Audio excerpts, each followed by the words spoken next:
But first to Jeff Paul. He's live on the ground in Tel Aviv. Jeff, any word from Israel's war cabinet on this?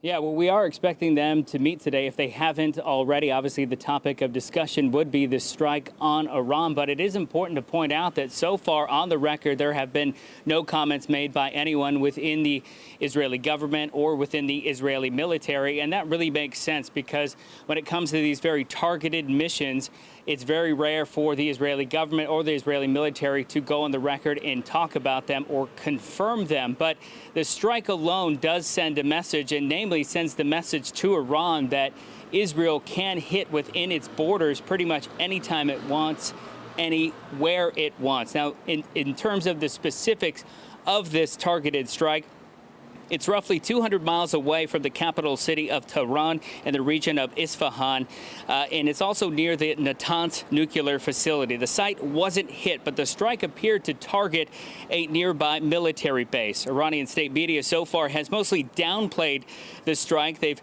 reported there were explosions, and those explosions were from the Iranian air defense system responding to 3 drones. Those are their words, but made no mention of a source of the attack. An Iranian official has also reportedly told Reuters that it has no plans to strike back immediately. But listen to what Iran's foreign minister had to say when he was asked about Israel during an interview just a few hours before that Israeli strike in Iran.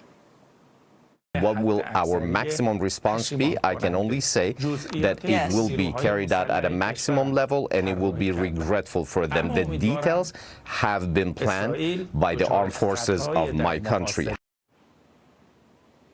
Now, while we haven't heard much from Israel today, a little while ago, Prime Minister Benjamin Netanyahu posted this on social media. It's kind of hard to see there with the graphics covering it, but that's a picture of Benjamin Netanyahu sitting at his desk. Right below his hand, there are some documents right there that are blurred out, and he titled it basically with a very cryptic message, Shabbat Shalom. Now, as far as life goes here in Tel Aviv, things have really seemed very normal today. You've seen a lot of people out at the beach. You've seen people exercising, doing their shopping ahead of Shabbat and, getting ready for the Passover holiday, which starts on Monday. Trace?